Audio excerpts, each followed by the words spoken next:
Damos comienzo a esta conferencia dedicada a explorar aspectos del abordaje del Alzheimer en nuestra sociedad.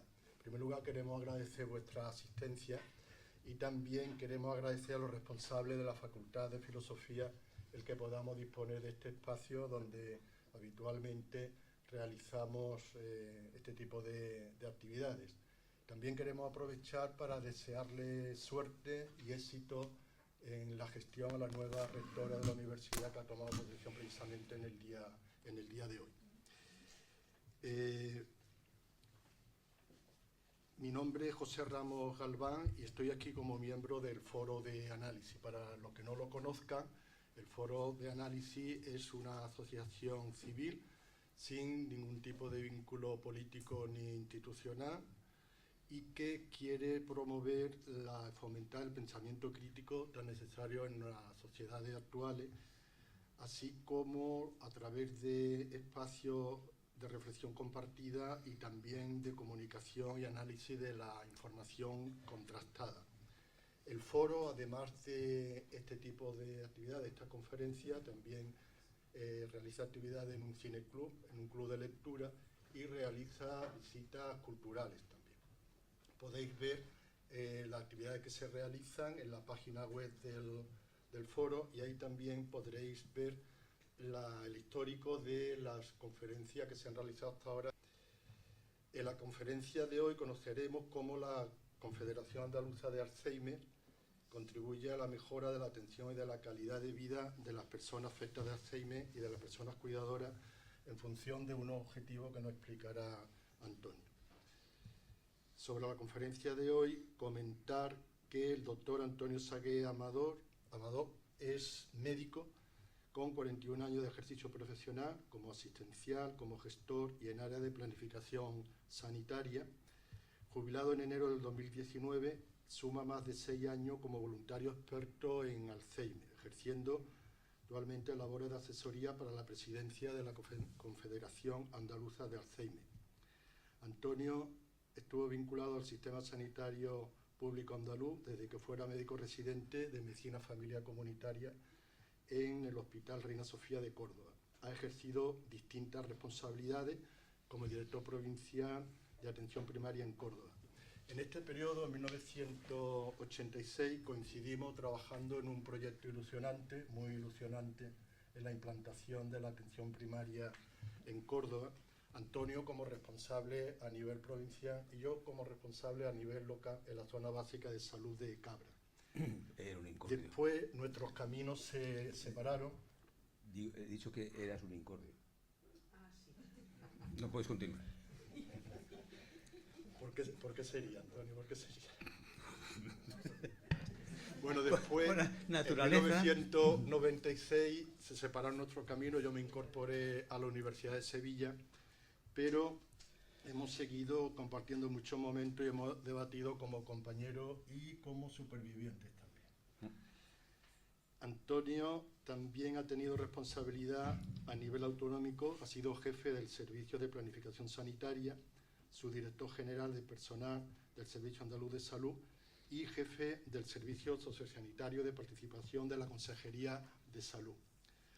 A nivel académico, es máster universitario en Salud Pública y Administración Sanitaria y también posee el diploma de especialización en Dirección y Gestión de Organizaciones Sociosanitarias. A nivel docente destaca por ser profesor colaborador con nombramiento de la Escuela Andaluza de Salud Pública y del Instituto Andaluz de Administración Pública. Es profesor invitado en la Universidad Politécnica de Valencia y también es codirector del máster sobre gestión y dirección de centros y servicios de atención a la dependencia en la Universidad de Sevilla. También ha sido invitado como profesor a la Universidad de Jaén, conjuntamente con la Escuela Andaluza de Economía Social. En el ámbito de la enfermedad de Alzheimer, resalta la justificación para que la Confederación Andaluza tuviera una subvención nominativa.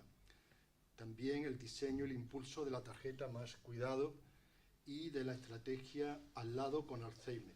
Asimismo, fue también el primer autor del Plan Andaluz del Alzheimer 2007-2010 y de la Estrategia Andaluza de Alzheimer en 2017.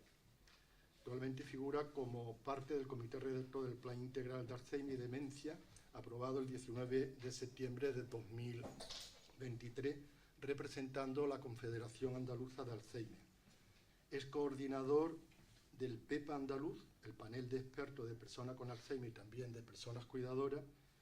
Cuenta con el premio Manuel Portillo, otorgado por la Confederación Andaluza de Alzheimer en diciembre del 2018 en el marco del primer Congreso Andaluz de Alzheimer. Ahí me pillaron. Sí, totalmente. Ahí me pillaron.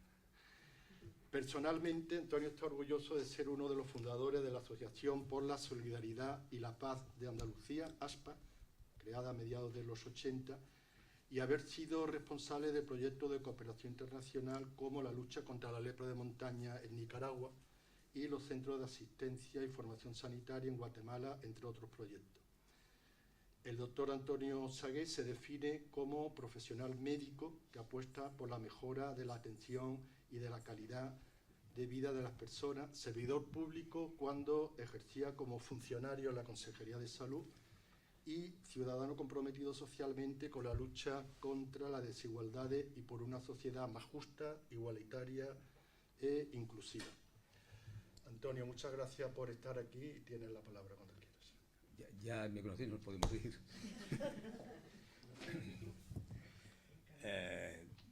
¿Tú puedes venir otros días a presentarme? Cuando quieras.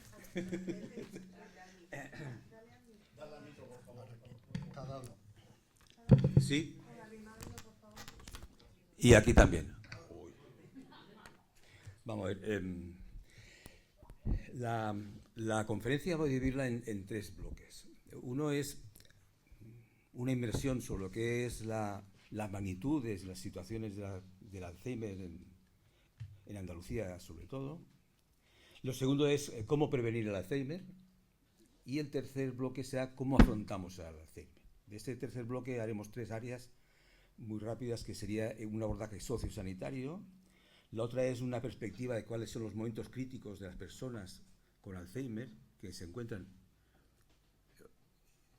A punto, siempre hablaremos de personas con Alzheimer y personas cuidadoras. Son un bloque. Están en paralelo. Adelanto la charla y así vamos corriendo las imágenes. Dicen que el Alzheimer es una enfermedad que te roba la vida antes de quitártela. Pero roba la vida a la persona afectada y a la persona cuidadora, porque vive todo el proceso. Veremos que son tres etapas, son muchos años, y sobre todo es esa sensación de que el Alzheimer es esa enfermedad del olvido. Y te olvida incluso de la persona que te cuida. Y eso es muy, muy duro.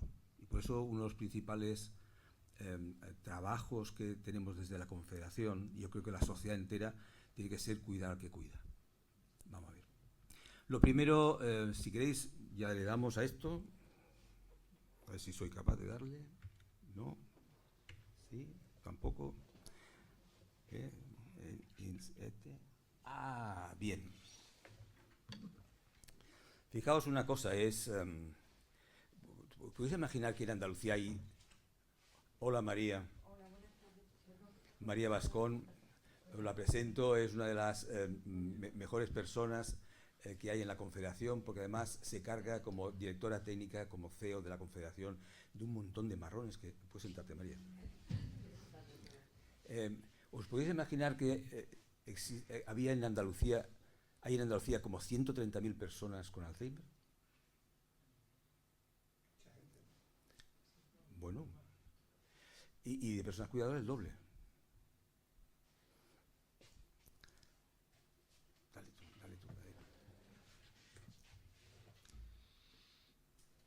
Este no.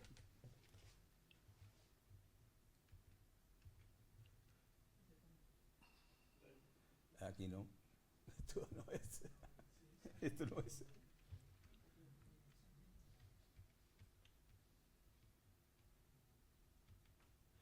Pues aquí nos hemos cargado unas cuantas transparencias. Pues mira, aunque no hayamos cargado unas cuantas transparencias, como las tengo en la cabeza, os digo lo siguiente. Si hay una persona con Alzheimer, al menos hay 4 personas que son el impacto directo, como el núcleo familiar. A eso le podríamos entonces añadir casi 500.000 personas. El impacto indirecto sería multiplicar por 10, lo que llevaría casi a 1.250.000 personas. En Andalucía viene a ser como que cada 6 o 7 personas tienen una relación directa o indirecta con una persona con Alzheimer. Y os comento otra cosa, que también es muy importante.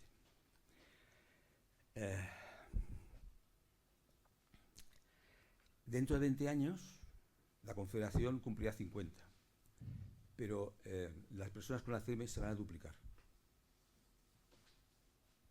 Y ahora saco una chuleta que tengo yo aquí.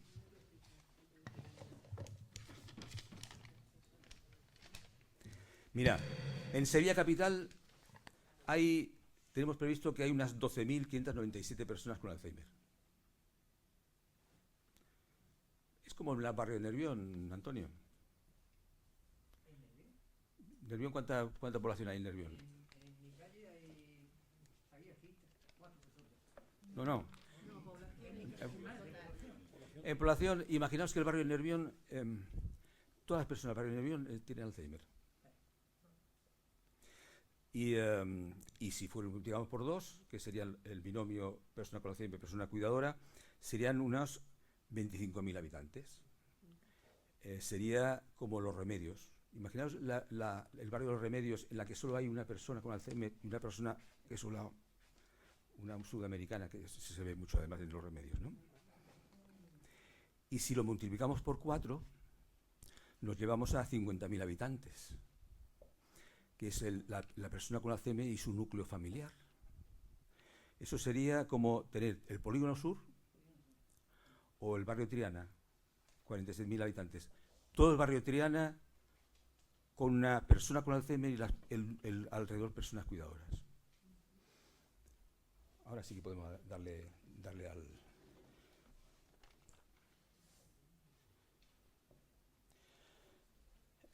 Insisto en el tema del binomio persona con Alzheimer y persona cuidadora. Esta no es la primera transparencia, pero es igual. La primera transparencia era una persona con un dibujo, la persona está así, porque acaba de recibir la noticia. La segunda es la imagen de una persona cuidador y enfermo. Por un lado está la paciencia, la desesperación, el desconocimiento, la entrega, el cariño. Y por otro está el enfermo que dice incomprensión, olvido, miedo y la sociedad. Que puede ser altruista y también puede ser muy egoísta. Vamos a darle otra vez. Y esta es la que más me impresiona a mí. La persona cuidadora. 24 horas. El reloj. Noche y día. 24 horas, 26 años. Mi corazón, todo para ti. Pero ¿qué sucede con la persona cuidadora? Esa situación en que la persona cuidadora deja la vida, pierde los contactos, ya no se relaciona con la familia, con los vecinos, con los amigos, con la gente de trabajo. La soledad.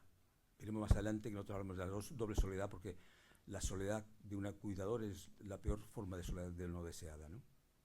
Entonces, desde alteraciones físicas, fatiga y sistema inmunitario debilitado, hasta tristeza y ansiedad, hasta alteraciones sociales precisamente por la soledad de la persona con cuidadora y, por supuesto, dificultades económicas. Decía una compañera que el Alzheimer no viene con un pan bajo el brazo, sino a ella le cuesta 400 euros todos los meses para poder mantenerse activa. Bueno. Después hablaremos de la persona con Alzheimer, pero que sepamos las causas. Bueno, el Alzheimer no deja de ser una enfermedad de origen desconocido, pero sí hay unas causas. Hay lo que llamamos proteína B amiloide, que ayuda a la transmisión entre las neuronas. Facilita esa transmisión. Es como la autovía de Sevilla-Cádiz. Nos facilita el tema del coche, ¿no? Pero cuando hay muchos coches, dice, al final me vuelvo porque no hay manera de llegar a Cádiz. Pues lo que pasa cuando hay un acúmulo de proteína beta amiloide. No llega y se muere, digamos, la neurona. Hay otra es muy importante, una lubia que tenemos en la cabeza que se llama hipocampo, que de alguna manera la beta amiloide es muy importante porque hace que la transmisión sináptica sea normal y sea activa, pero es donde se recoge la memoria reciente. O sea, que te pongas la mascarilla, vale. Que te ponga la mascarilla. O, ¿dónde está tu mujer? Ahí está mi mujer. ¿Y qué hace tu mujer? Pues está caminando con tu amiga María. Y al rato, tu mujer, ahí está, con un saltimbanqui. Que se alía con un saltimbanqui, vale. Y tu mujer, pues ahora está preparando la comida como tiene que ser. Pasa. Y no le tenemos que poner freno, es que pasa por la enfermedad, ¿vale? Y eso es que ha afectado algunos de los lados del cerebro y ha afectado ese hipocampo de memoria reciente. Y esto serían las causas. Vamos a darle otra vez. Una cosa. La gente puede morirse con el Alzheimer, con una enfermedad neurodegenerativa. No se muere de Alzheimer. No, se muere cuando con Alzheimer llegas a tener una fragilidad, una inmovilidad, estás frágil. Y allí lo que sucede es que cuando a uno le preguntan, doctor, ¿cuál es mi pronóstico? Pues yo qué sé. ¿Cuál es la evolución? No lo sé. No lo sé porque es imposible saber cómo te afectará. No hay una forma lineal. Hay problemas conductuales, problemas de cognitivos, hay problemas físicos, etcétera, pero no sabemos cómo se evoluciona. Sabemos que pasa en distintas fases, ¿no? Pero no sabemos cómo va a ser esa evolución. La principal causa de la muerte de una persona con Alzheimer es precisamente esa fragilidad y la infección, que es lo que te lleva a fallecer, ¿no? Por lo tanto, las personas con Alzheimer, lo importante no es el pronóstico, lo importante es que conservemos su calidad de vida. Por lo tanto, tenemos que centrarnos en conservar su calidad de vida. Dale, Pepe. Vamos a ver. Si tenemos todo un barrio, que podemos imaginar un barrio en Sevilla, en la que todo es Alzheimer, la persona y su entorno familiar, imaginemos cómo está Andalucía, imaginemos el 1.000.000 de personas en España. Dije, ¿por qué no está en las agendas sociales, sanitarias, políticas, incluso económicas? Y hay un estigma en el Alzheimer. Son personas mayores. Hay un edadismo por parte de la sociedad. Y además son prescindibles porque son mayores y no producen. Perdón. Los seniors podemos dar y tenemos que dar. Y si en las principales causas, las principales víctimas de la pandemia fueron las personas con Alzheimer y sus cuidadores, que quedaron abandonados, y muchas residencias tirados, sin poder salir, con lo que entraron en barrena, si eso hubiera pasado a los niños, hubiera habido un levantamiento popular. Entonces, ¿qué pasa? ¿Que el valor de la vida es lo mismo que tengas 3 o 93 años? ¿O hacemos diferencias? Uno tiene un proyecto de vida y otro tiene un legado que dejar. Por lo tanto, el valor de la vida, yo creo que hay que respetarla. Y tenemos este problema en todos los ámbitos. Ya lo veremos. Vamos para adelante. Y ahí encontramos en la encrucijada. Todos están dando, ¿veis que todos están pegando palas? Hay uno que está quieto, mirando. Es la persona que hace y me dice, ¿dónde va esta gente? Vamos a continuar. Ya hemos comentado. El Alzheimer te quita la vida te roba la vida antes de quitártela. Hay el binomio que es fundamental. Imaginaos que el Alzheimer es un ovillo inverso. La memoria que se va acumulando, lo que hace el hipocampo es coger la memoria reciente y pasarla a la memoria a largo plazo. Bueno, pues las últimas que ha pasado son las primeras que perdemos. también pasa con deterioro cognitivo, eso lo veremos más adelante, no hay problema. Tira. Dos cositas. Uno, si somos viejos, no tenemos que irremente tener Alzheimer, ¿vale? Esto es así. Dos, si tú tienes pérdida de la memoria, deterioro cognitivo, si hablamos de deterioro es cuando somos chicos, con el tiempo el deterioro es visual, es muscular, es hepático y también es cognitivo. Pero eso no quiere decir, no es lo mismo que tener Alzheimer. Y entonces aquí entramos en lo que más me gusta a mí de toda la ponencia. ¿Cómo prevenir el Alzheimer? Dale, Pepe. Lo de deterioro ya lo hemos visto. El deterioro llega o llega. Ya está. Vale. El deterioro cognitivo, lo que hizo este hombre, David Snowden, era un científico de Minnesota. Dijo, bueno, vamos a ver, ¿será posible ver qué factores son que aceleran el deterioro cognitivo y qué factores son los que enlentecen el deterioro cognitivo a medida que envejecemos? Claro, el problema es cómo haces esta investigación. ¿A quién se la haces? Porque, por ejemplo, Antonio y yo podemos tener la misma edad, pero seguramente tenemos vicios, comidas distintas, equipos distintos, esas cosas que pasan, ¿no? Claro. Entonces, lo que hizo David Snowden es encontrar una congregación de monjas, que se llama Notre Dame en Baviera, 678 monjas, que tenían un promedio de edad de 83 años, monjas que y dice, comes como un obispo y vives como una monja. Bueno, claro, y le hizo un estudio, una evolución durante muchos años, viendo qué cosas son las que favorecen frenan el deterioro y qué cosas son los que la favorecen, ¿no? Hizo un estudio que muy original, él llamó el estudio de las monjas. Entonces, ¿qué no encontramos? Que la lectura, la escritura, tener relaciones afectivas, sociales activas, hacer ejercicio, etcétera, etcétera. Hay un montón de factores que ayudaban a enlentecer el deterioro cognitivo. Ya llega lo que más me gusta a mí, que es Bernadette. Bernadette, que tiene nombre, veis que Bernadette tiene nombre de monjita, pero de pastorcita también.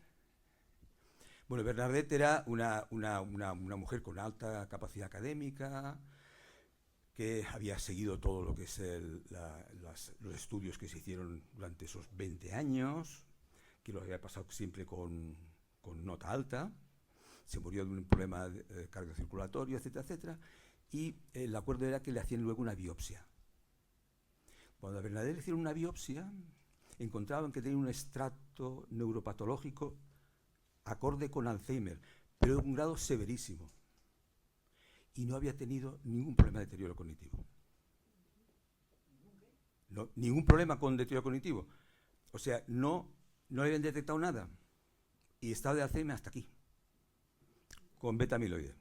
Una gran artista privada mía, no digo el nombre. Dilo, ya estamos en familia, y además no nos graban ni nada. Una gran artista de la cámara. Vive aquí, Sevilla. No digo el nombre.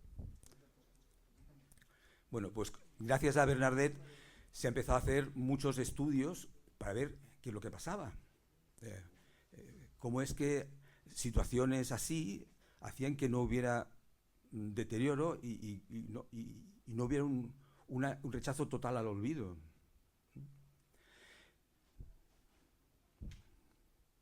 Ahora os podéis leer esto. Ahora lo que os he pasado. ¿Hay alguien que no lo tenga?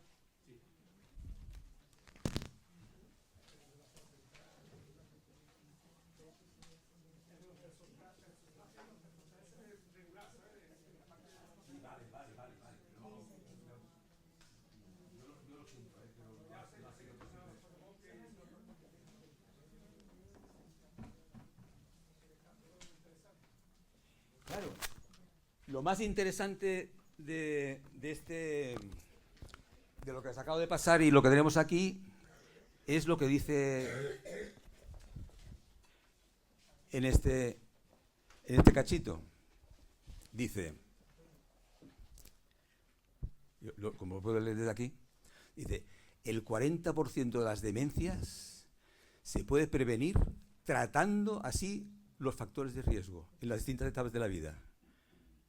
O sea, podemos prevenir tratando de los factores de riesgo que veis en esta espiral, que parece un ADN, y prevenimos la demencia en un 40%. Digo yo que un poquito de política de salud pública haría falta para prevenir el tema del oído, el tema de diabetes, el tema de actividad física, en fin, lo veis ahí recogido. Os lo dejo porque no os emperréis si veis que hay señales de alarma en las que os estéis identificados, porque no. Eso mejor lo ve Pilar, que lo vea un especialista nuestro de psicología clínica, que le dirá que el Minimental está muy bien, pero vamos a hacerle un poquito más fino las cosas, ¿no? Vale. Seguimos. Bueno, pues esto fue en el 2023, está recogido en el Plan Integral Alzheimer y Demencias. En el 2024, en la revista Lancet, que es de las más antiguas y de las más prestigiosas a nivel médico, ya hablaba de que el 45%, podemos prevenir el 45% de las demencias tratando los factores de riesgo. El 45%, ya se está empezando a hablar del 50%. La mirada social tiene que ser absolutamente distinta, las políticas distintas. Sigamos.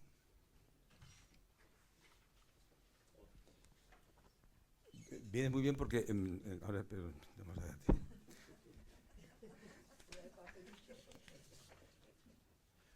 Es lo más importante de toda la charla. ¿Puedo ir entonces? No, sí, pero mejor así hacemos sitio. A ver.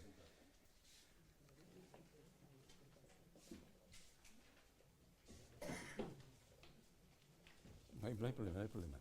Hemos estado 20 minutos esperando que nos agarraran esto. Bueno, mientras el compañero se instala... Claro, ¿él? El vice. ¿El vice? Ah, el vicepresidente, perdón. Yo es que lo que he conocido al presidente Antonio, que es tocayo, entonces yo ya me quedo bueno. A ver, qué importante es empezar a... De eso han surgido, gracias a decirle cómo es posible que haya un 45, incluso un 50% de prevención de la demencia. Pues, ¿por qué? Se ha empezado a evaluar que hay una especie de reserva cerebral que tiene que ver con factores biológicos y adquiridos y genéticos, etcétera, etcétera. Es algo así como si a ti te dan una buena herencia, un buen cajón, ¿sabes? ¿No? Y dices, bueno, pues con eso yo puedo hacer frente a situaciones económicas complicadas. Pues igual pasa con la reserva cerebral. Hay varios elementos, o sea, tener una buena cabeza. Una buena cabeza no quiere decir ser un cabezón, porque claro, ¿cuál es el tema? Que en la cabeza tiene que haber un buen número de neuronas. Entre 90.000 y 300.000 millones de neuronas tenemos en nuestro cerebro, en ese kilo y medio de cerebro. Y después la densidad sináptica, ese trillón de posibilidades de que las neuronas funcionen. Bueno, si tienes una buena cabeza y además tienes muchas neuronas y densidad, pues igual tienes más posibilidades de tener un factor que retrase lo que es el deterioro cognitivo. Y después estaría la reserva cognitiva, que es lo que, de alguna manera, es como lo que produces a lo largo de la vida, en actividades sociales, intelectuales, físicas, a lo largo de tu vida, va sumando a ese dinero, a esa reserva inicial, ¿no? Ahí empezamos ya a imaginar cómo sería la reserva cognitiva de la hermana Bernadette, ¿no? Vamos tirando. ¿Cuáles serían los factores de reserva cognitiva? Pues ya lo tenéis ahí. Educación primordial. ¿Os acordáis de la espiral? La primera es educación. Actividad lectora, que estimula en todos los sentidos lo que sería la estimulación, la cuestión laboral, en fin, ahí lo tenéis recogido. Hay muchas situaciones que ayudan a que la plasticidad cerebral facilite las interconexiones, ¿no? Pero la reserva cognitiva nos funcionará siempre que digamos que la pillemos pronto. Cuando ya ha perdido la posibilidad de ir a Cádiz, ya no vamos a llegar a Cádiz. Pero cuando la cogemos pronto, por eso nosotros apostamos por el diagnóstico lo más temprano posible, lo que pasa es que las primeras fases ayudan a enlentecer el proceso de deterioro cognitivo. Y no solo ayuda a enlentecer al Alzheimer, sino también a demencias frontotemporales e incluso al Parkinson, etc., ¿no? Y ahora quiero decir que el Alzheimer es una enfermedad de jóvenes, no de viejos, de jóvenes. El riesgo de deterioro cognitivo se construye a lo largo de la vida. Y la prevención empieza desde la infancia. Una dieta de verduras, frutas, pescado, huevos, rica en vitaminas, proteínas, etcétera, etcétera, y una escolarización que permite un aprendizaje y una vida social, levanta una reserva cognitiva que protege durante décadas. Los 30-50 años van a ser muy importantes, y a partir de los 50, a partir de los 65, dejar de fumar, no pasarse en la bebida, evitarlas, en fin, el deporte, todo eso. Pues todo eso, cuando tenés una determinada, para evitar que ya sabes que tiene una fragilidad muscular, pues lo que tienes que hacer es comer eso y hacer ejercicio, para cuidar tu cerebro. Vale. ¿Cómo afrontamos el Alzheimer? Bueno, pues aunque tengamos una buena reserva cerebral y cognitiva, a veces toca, porque te ha tocado. Os comento, y rápido, el abordaje sociosanitario. Antes del abordaje sociosanitario hay que tener, antes del esquema que os presenté luego,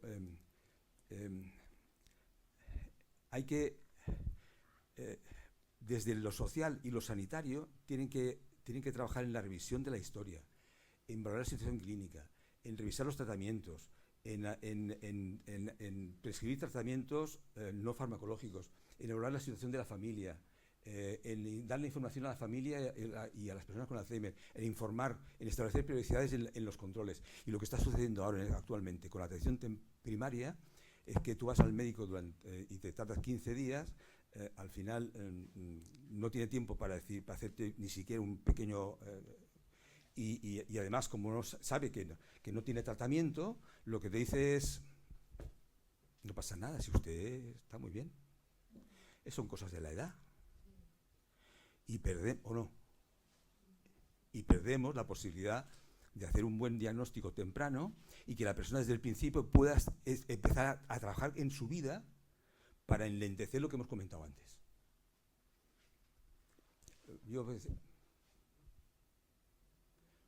Dale, porque hay más. Vale, muy bien. La idea es trabajar juntamente el sistema social, el sistema sanitario, con un plan andaluz en el que también participe el movimiento asociativo, las personas beneficiarias, los últimos actores, ¿no? Tira. Es el plan 2007-2010, que ya tiene un antecedente, 2002, que es el decreto de apoyo a la familia andaluza, que tenía varias situaciones que luego han continuado. Por ejemplo, importante, tenía dinero. 2, el plan tenía dinero. 2, era finalista, ese dinero era para eso. Y 3, se evaluaba y se hacía un seguimiento. Mira. Esos son programas que se pusieron en marcha, continuamos, y se hizo una memoria. Si alguien quiere saber cómo va la memoria, la tengo ahí puesta. Y ahí tenéis, si queréis ver cómo es el plan y cómo se hizo, ¿vale? Pero veis que en la memoria hay 3 cosas: la Consejería de Igualdad, ahora Inclusión Social, la Consejería de Salud y la Confederación. Se hizo el procedimiento de evaluación en este sentido. Y esa relación de las tres patas Esa relación lo que permitió fue dos grandes proyectos de innovación. El de la tarjeta Más Cuidado, tira, y ha dado la tarjeta Más Cuidado. Esa tarjeta, ¿la conocéis alguno? ¿La tarjeta Más Cuidado? Pues está, tira. ¿Y la has utilizado? Y, y si vamos a ver, hay muchas cosas. Por demás, ahí tenéis también, se lo hemos pasado a foro, si queréis saber, hay un artículo que publicamos sobre la tarjeta Más Cuidado en un congreso de discapacidad y dependencia. Vosotros imaginad lo siguiente. Una de las cosas que más agobian a la familia es, llevo a mi familiar a urgencias. Follón de urgencias. ¿Cómo lo controlo? Que se me va. Y además dice, bueno, que entre, pero el familiar no. No entra el familiar a hacer las pruebas de radiología y no sé qué. La familiar no. Pues lo que nos decían, mi padre se disparata. Que es la forma de decir que se le va la cabeza. Que es la forma de decir que ahí tiene un síndrome confusional agudo. Vale, pero se disparata. Y es muy difícil.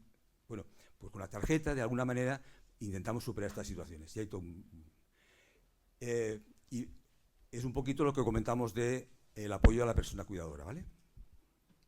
Para nosotros sería el VIP, una tarjeta VIP. Bueno, es una forma de discriminación positiva, una tarjeta que contempla el cuidador habitual. Sigue, Pepe. Bueno, esto no se ha perdido del todo y es importante. Sigue. A ver, en 2011, eso se puso en marcha en 2009. Hay otra pantallita. Y había 24.218 tarjetas. En 2017, con datos de 2016, que es los últimos datos que conocemos, ya había más de 53.000 tarjetas. Y el total de personas con tarjeta, que son esas personas que cuidan muchas horas al día, eran 102.000. Eso ha sido un pelotazo. Sigamos.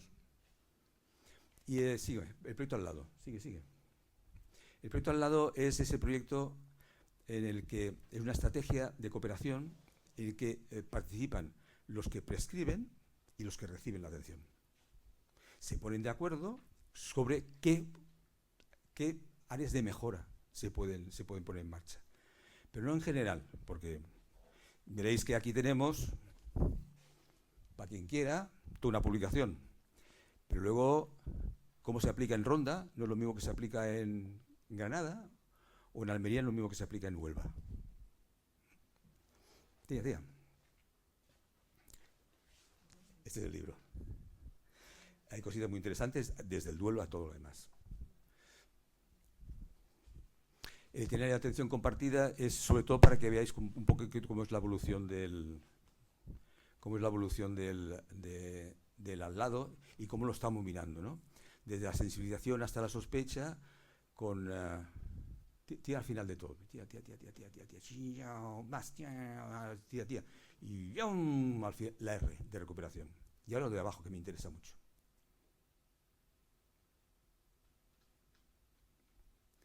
Fijaos en lo de abajo.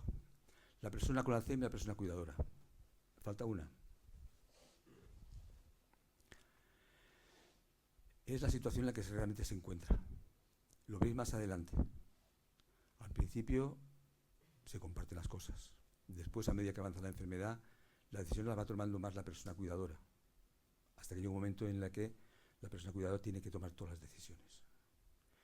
Pero la persona cuidadora luego se queda sola, porque pierde a la persona que cuida.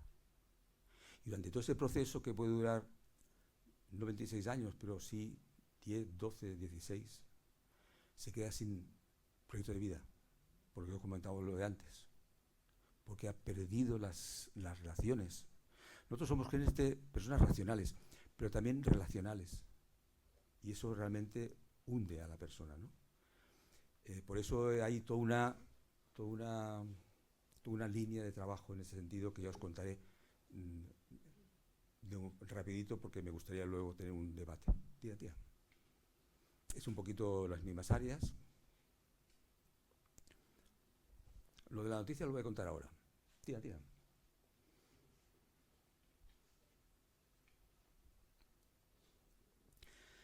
Es una experiencia que ha sido muy positiva desde el 2010, que es el proyecto al lado, hasta el 2009, que empieza la tarjeta, y hay muchas otras historias, ¿no? Pero lo que hemos hecho desde la Confederación ha sido, de una perspectiva, mirar dónde están los momentos críticos de la persona. Y hemos dedicado más, pero voy a contar solo 6, rápidos. Tira, tira. Esto es un poquito la idea. Y dedicamos los momentos críticos, hay decisiones que hay que tomar y hay que planificar. A que te estoy quitando la visión. Tira. Vamos a ver, también una cosa importante. ¿No hay uno antes? Eso es. La Confederación es una asociación de familiares, pero hemos incorporado desde hace años un grupo de personas con Alzheimer que dicen lo que realmente le supone el enfrentarse a la enfermedad. Esas personas nosotros la incorporamos también a toda nuestra estrategia para hacer frente a los problemas que surgen. Porque además una cosa que no os he contado, porque no ha salido, es que cada año se diagnostican menores de 65 años entre 150 y 200 personas, que serían esas nuevo perfil de persona con Alzheimer, ¿no? Tira. Y ahí es el septiembre del año pasado, en la que lo hicimos todos los actos en el Parlamento de Andalucía. Vale. Alrededor de la noticia, tiramos. Tira, ta. Vamos a ver, alrededor de la noticia. Porque no lo he visto, pero le dan uno la noticia y dice, ¡guau! La persona cuidadora dice, me agobio. La persona con Alzheimer dice, me quedo bloqueada, o al revés. Claro, es un momento importantísimo. Es un momento que no hay que dejar perder la iniciativa. Es un momento para decir, vamos a planificar qué es lo que vamos a hacer, cómo vamos a hacerlo y cuándo vamos a hacerlo. Y ahí lo que tenemos... Yo voy a dejar esto porque estoy hasta locos. Ahí lo que tenemos... Tira. Gracias a un fondo de desarrollo regional conseguimos poner en marcha una web que llamamos Web Espacio Alzheimer Andalucía.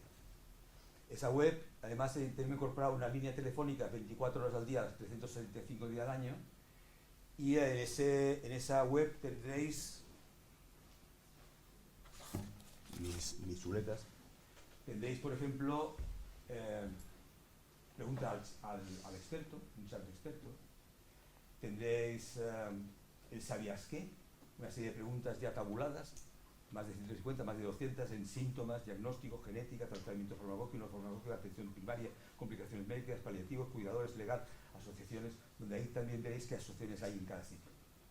Y el último aportación que se hizo en el 2022, con el último dinerito del fondo FEDER, lo que hicimos fue 15 micro-relatos. Son meses de trabajo. En el que, ¿qué es y no es Alzheimer? Síntomas iniciales, primera consulta, visión del paciente, fase de la enfermedad, ética, dignidad, independencia, abordaje de la enfermedad de Alzheimer, recursos sanitarios, itinerario, sobrecarga, trastorno de conducta, etapa final, fase final, cómo estimular la salud cerebral, y alguien que contaba lo que era el plan integral. Entonces, por favor, lo primero que hay que hacer es intentar ir a las fuentes. Lo segundo es que nuestros sanitarios digan, vaya usted a una AFA, Asociación de Familias de Alzheimer, porque allí podemos dar estimulación cognitiva, trabajar con el tema de actividades de la vida diaria, etcétera, etcétera, ¿vale? Y la musicoterapia, que es una cosa que os contaré al final de la intervención. Tira.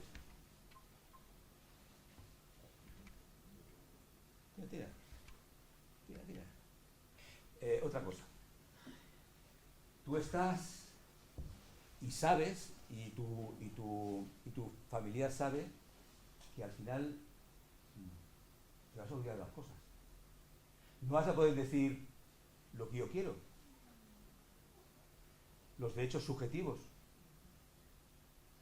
Entonces hemos incorporado en esta página web preferencias de vida. Es también una aportación desde Andalucía. Y veis ese cuestionario en la que pues, puedes expresar cómo quieres que te cuiden, con quién quieres que te relaciones, con esa prima de Barcelona, por Dios, no, porque siempre me ha puesto de los nervios. Eso es mi caso. Pero dos casos reales. En un centro residencial aquí en Sevilla, un hombre con la etapa de Alzheimer, habéis visto que tiene 3 etapas, y la segunda etapa tiene 3 fases. Estaba en la última fase y ya el hombre muy pacífico, que siempre estaba sonriendo, que por las mañanas se ponía hasta que una sobrina y dijo, bueno, ¿y qué pasa? Y es un hombre tranquilísimo, pero por las mañanas, esta misma mañana estaba, ¿y qué le dais de desayunar? Lo siempre, café con leche y galletas. No lo soportaba. Es como si a Antonio le dices, te vamos a mandar al campo del Sevilla, del Betis. Digo, se va a poner de los nervios, sí. Yo tengo los actorcitos que me defienden. Bueno, vale. En el fondo es tener un registro pues, administrativo, no es como las voluntades anticipadas, pero también lo puede hacer tan real como tenerlo. Pues.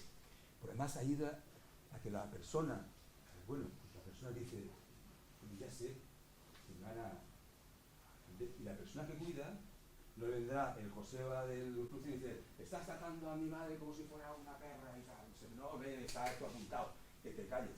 Eso ha pasado también en Málaga y dejó para un psicólogo 3 o 4 años la persona.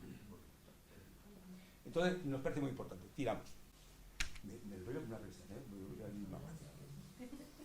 El cuidar a los que cuidan. Es fundamental. Hay que conseguir también aumentar el número de personas que cuidan. Pero hay que intentar conservar el proyecto de vida de esa persona. No hay.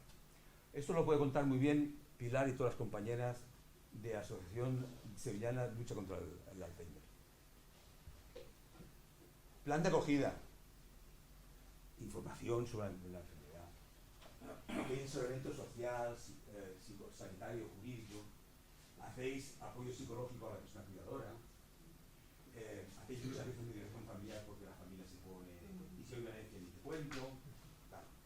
Y grupos de ayuda mutua en la que la gente puede compartir. A veces cosas que cuentas al grupo de ayuda mutua no lo cuentas con tu pareja o a alguien muy cercano. Grupos de ayuda terapéutica. Y habría este afrontamiento y formación porque muchas veces no sabes cómo manejarte. Esa persona que lleva 6, 8, 10 años cuidando las 24 horas del día y dice, ojalá se muera. Ojalá se muera. ¿Uno pasa por la cabeza? Sí. ¿Y para eso es mala persona? No. Entonces, ¿qué bueno es? Venga. Hay 3 tipos de AFAS. Vale, está muy bien. Hay 3 tipos de AFAS. Hay 3 tipos de AFAS y ya está. Pepe, tú continúa. Que no, coño. Leches. Información, asesoramiento. La tipo 3, hay centros sanitarios. Cuando hay centros sanitarios, cuando hay una psicóloga clínica. Para eso consideras centro sanitario. Y después, la tipo 1 es cuando además hay centro de día o residencias. Tira. Vale. Ya os lo he apuntado. La soledad no deseada. La peor soledad no deseada es la doble soledad. Si tuviera aquí Antonio, Pilar, es el que nos dio esa clave. Yo estoy con Josefa, María Josefa, y ya no puede compartir las decisiones. Y dijimos, ostras. Antonio es uno de los que ha sido hasta ahora el miembro del PEPA, el panel de expertos de personas con Alzheimer y cuidadores. Pues verdad, hay que afrontar eso. Es muy duro, muy, muy duro. Entonces hemos puesto en marcha dos iniciativas. Una, esto es un proyecto piloto de Next Generation, ya os lo contaré, en la que lo que se monta es un grupo de ayuda mutua de las personas cuidadoras. Pero no cuando vas al centro, sino desde tu casa. En vez de ser tu casa ser una cárcel, tu casa, si utilizas la televisión, sea una ventana al mundo. Y ahí podemos colocar un grupo de ayuda mutua y presentamos en un premio, si somos pacientes, en la categoría, que algunos conocéis cuál es. Participaron 130 personas, más de 14 grupos de ayuda mutua virtuales, con una experiencia muy satisfactoria, además, que nos sirvió para conocer cómo tenemos que utilizar desde el decodificador hasta la pantalla, para que la gente no se sienta abandonada. Por cierto, el proyecto lo ganó el cáncer infantil. Aquello que votamos. Ese votaste y ganó cáncer infantil. Bueno, también está bien. Está bien. Sí, Tampoco dan dinero. bien. Tampoco dan dinero. Bueno, pero era para visualizar. Eso es. Lo siguiente. Y este lo presentamos anteayer. Es un trabajo de 2 añitos, iba para uno, han sido 2, que es una guía para ayudar a trabajar a los psicólogos. Porque una situación de la soledad no deseada, esa de doble soledad de que estás solo, es cómo gestionar el duelo de forma anticipada. Cuando uno se muere, pues hay que gestionar el duelo. Hay que hacer que el duelo no sea patológico. Pero cuando uno va perdiendo, eso hay que saber gestionarlo. Entonces, lo que hemos hecho ha sido una guía en colaboración en Comandilla con el Colegio de Psicólogos de Andalucía Occidental. Está publicado, lo podéis picar en el colegio y podéis descargarlo de forma gratuita. Está muy bien, pero sobre todo es formar a toda nuestra gente para que dé respuesta a situaciones que son muy jodidas. ¿Sabíais que en España todos los años se denuncian 30.000 desapariciones? ¿30.000? Sí, en el TAP. Y el 4 o 5% son personas mayores de 65 o 70 años, la mayor parte con Alzheimer.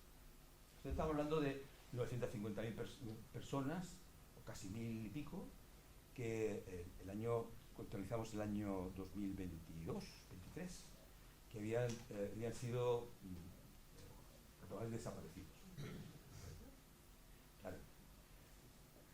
Porque, ¿qué pasa? Bueno, ¿veis la foto, no? Sí. ¿El de blanco soy yo? ¿El de enfrente os suena el de enfrente? Sí. Eso es. La Fundación Europea por las Personas Desaparecidas, USD Global, es quien sabe dónde. Pues tenemos un convenio con ellos porque las desapariciones es uno de los problemas que no tienen esa repercusión, porque no sabemos cómo es posible que fallezca una persona todas las semanas porque ha sido desaparecida y tiene Alzheimer. Todas las semanas. Dale. Lo que sucede es que todas las personas con Alzheimer se desorientan. Todas. Fuera y en la casa. Y no dice, parece que se va a desorientar. No. Paz. Y camina. Y luego encuentro que no sabe en qué planeta está. Oye, y no sabe las palabras y te contesta y camina y cae en la fama. En este momento hay 424 personas desaparecidas que no se han encontrado. Lo que Paco Lobato en un artículo llama las otras cuentas. Y el trauma para la familia es tremendo. Es tremendo. Imaginaos lo que puede sufrir uno cuando alguien que quieres no lo cuentas de unas horas, o 2 días, y a la semana. Y ojalá la gente no tenga imaginación, porque puedes morir de hambre, de sed, o roído, mordido por las alimañas, ¿vale? Es muy duro.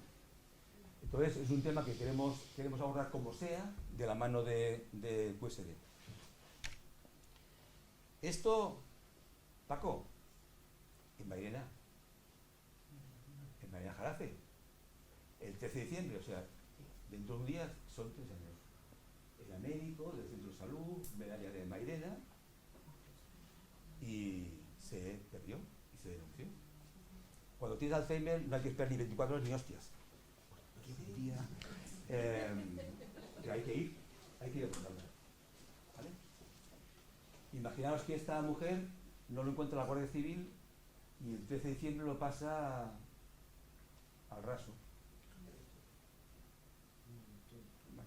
Entonces, ¿qué sucede con Mairena? Dale, Pepe. Pues que el ayuntamiento responde. Y hemos abierto un camino para concienciar, para formar, para aceptar los protocolos, incluso para hacer una experiencia de piloto, incluso un simulacro de estas cosas. Y ojalá lo podamos hacer no solo en algunos sitios, sino lo podamos hacer de forma normal y que los ayuntamientos tomen esas decisiones. Tira. Nuestra apuesta es, por cierto, nosotros tenemos, yo he traído algunos,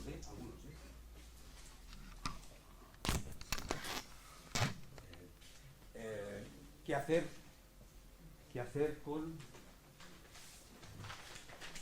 si alguien se lo quiere llevar, cómo prevenir la desaparición de una persona con Alzheimer, y el de preferencias de vida también si lo queréis llevar alguno, y si no lo veis vosotros también colgado.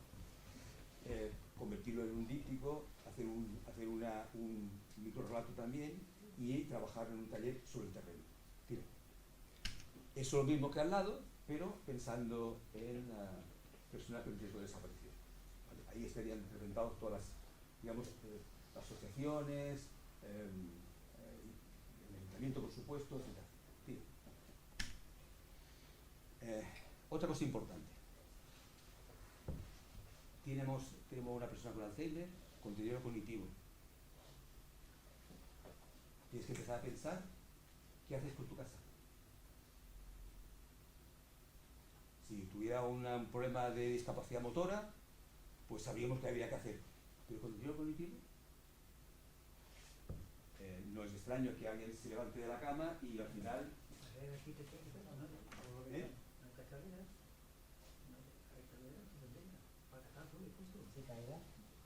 O me hace en el pasillo, Claro.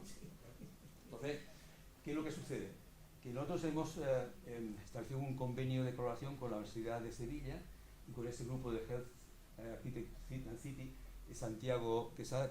Estaría muy bien que lo lleváis para acá, porque os daría una visión de qué tipos de centros, qué tipos de residencias y cómo abordar las viviendas adaptadas a eso en todo el proceso.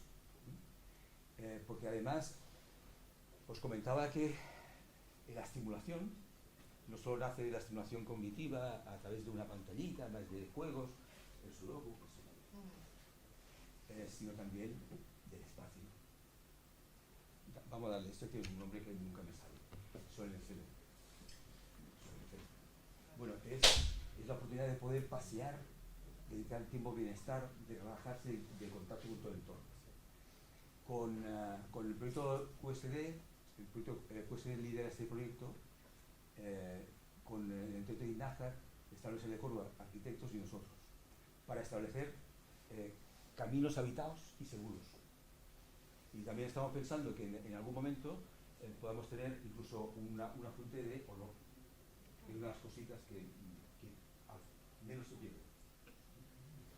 Tira, este también es un proyecto muy interesante. Ya vamos muy rápido porque ya os veo ya cansados. Planes de confederación. Esos son los planes que da la confederación, siempre con algo, ¿no? Para respuesta. Tira, Pepe. Uno, ya os lo he apuntado. Cómo colocar la televisión, o sea, que haya una pantalla, que también puede ser iPad y móvil, pero desde la televisión, ¿no? Lo que os he comentado antes del proyecto piloto, el 56% de las personas nunca había estado en red. La idea es trabajar a través de eso, incluso ayudar a facilitar el manejo y evitar la brecha digital. Abrir esa ventana nos permite la información veraz, la formación, la generación de GAMS, la prestación de servicios como la estimulación cognitiva, que no tienes que ir al centro, sino lo haces con el psicólogo, pero en tu casa, y los contactos profesionales y los mensajes. Y además, de forma segura. Sigue. Este es un poquito el proyecto que os he comentado. El primero es el de la sola no deseada, el segundo es el proyecto Faro, y le llamamos el proyecto del millón. El millón sin IVA, porque nos cobran el IVA, que como sabe todo el mundo, la gente de ONG estamos fuertes para pagar el IVA. Y ahí veis, en el objetivo 2 estaría el aprovechar la experiencia de desaparecidos del Family Red, adaptarlo a la situación de la persona con Alzheimer. Ahí os destacaría algo que nos ha costado 1 año y medio, y ha sido rapidísimo, que es conseguir certificar las buenas prácticas a través de terapias no farmacológicas. Y eso se ha hecho con la Agencia de Calidad Sanitaria. Y yo, si alguien quiere preguntar, se lo puedo preguntar a René, que ha sido el que le ha dado caña hasta conseguir que nosotros como confederación podemos hacer certificados de calidad a otras AFAS. Ha pasado ¿es la primera vez en España? En Europa y en el mundo. ¿Y desde dónde? De Andalucía. Pues claro que sí. Claro que sí. De hecho nos están pidiendo ya en Portugal, los de la Carmen. Y hasta en Extremadura. Mira, he puesto en marcha una escuela andaluza de disciplinas neurodegenerativas. Por ejemplo, hemos trabajado con la gente del síndrome de Down. Síndrome de Down tiene 14 entidades, nosotros somos 124, pues hay una especie, una medida, una escala para identificar gente con Alzheimer que tiene síndrome de Down.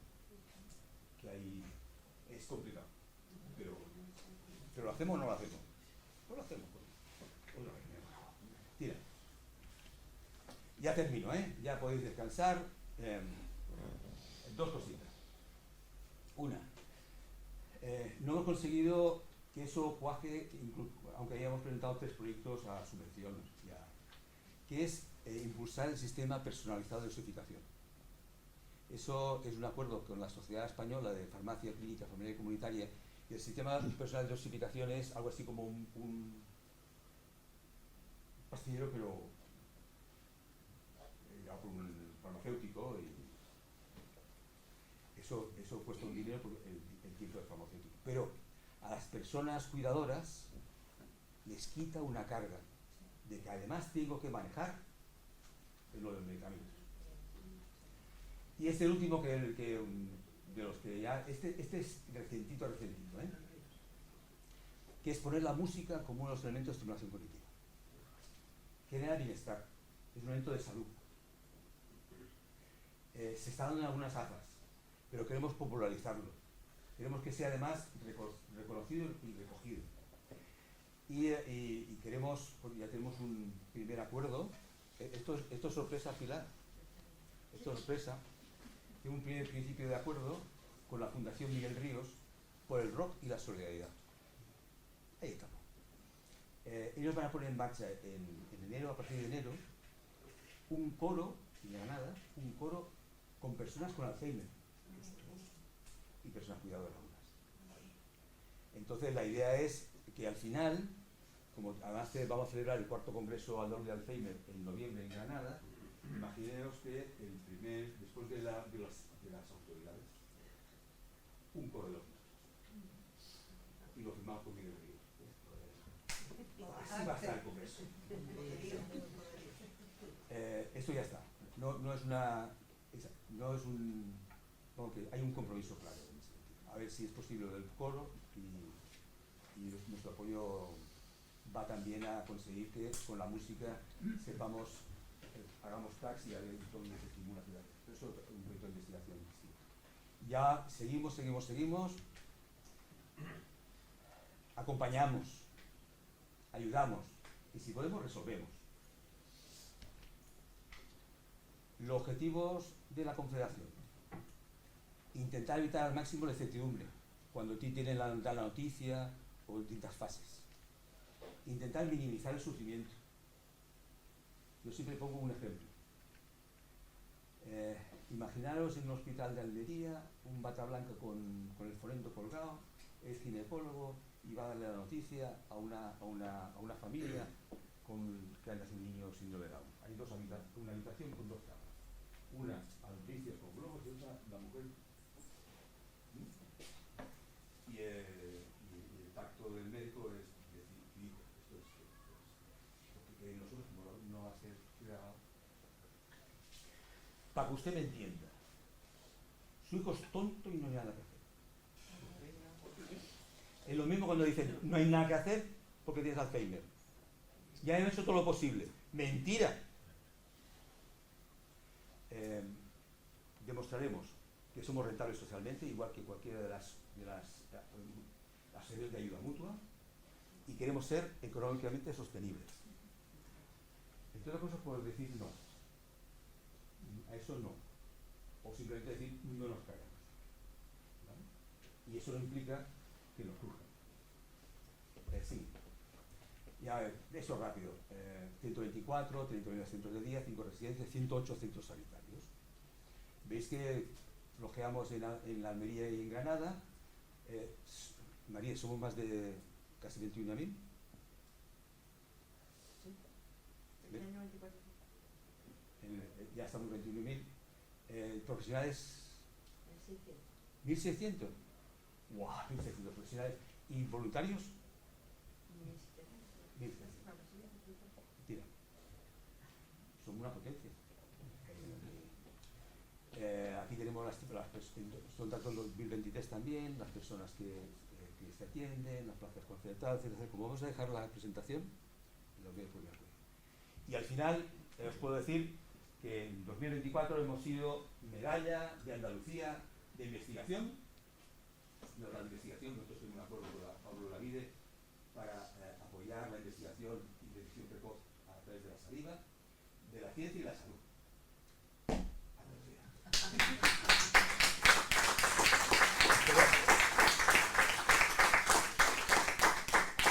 Muchas gracias.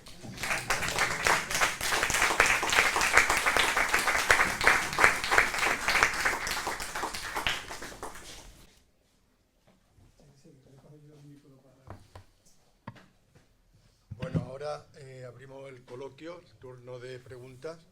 Pedro. Bueno, Pedro, espera.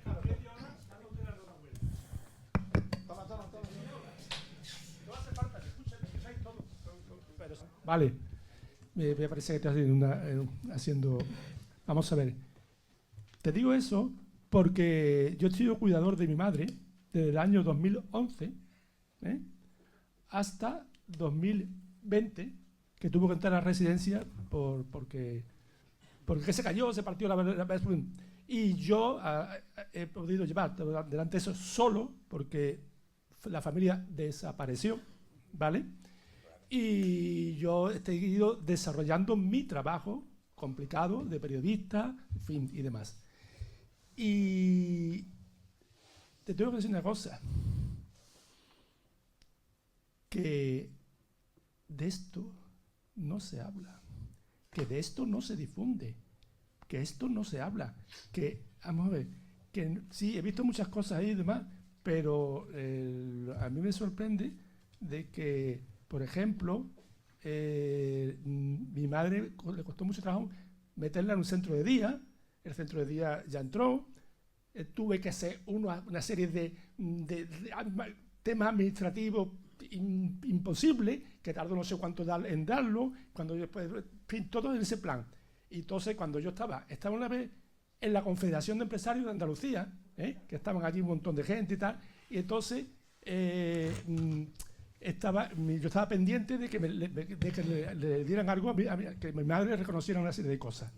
Y entonces, cuando yo estaba esperándolo, y me llamaron por teléfono diciéndome que ya estaba eso, que me llamaron de la residencia, que la estaba pagando yo, que no sabía dónde sacar dinero, ¿vale? Cuando ya se cayó.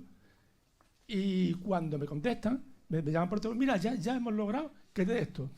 Y entonces yo estaba allí, había allí unos cuantos en esa reunión de la CEA, de la asamblea, y le dije, mira, dentro de un mes va a haber elecciones. Y así fue. Al mes hubo elecciones. Porque así están funcionando las cosas. Está funcionando. Porque yo he tenido que pelearme con todo el mundo. Y si no hubiera estado yo, se hubiera muerto. Estaría muerto desde hace mucho tiempo. Estaría muerta. Y está en la residencia, tiene 91 años. Todavía le gusta escuchar a Antonio Machín. ¿Entiendes?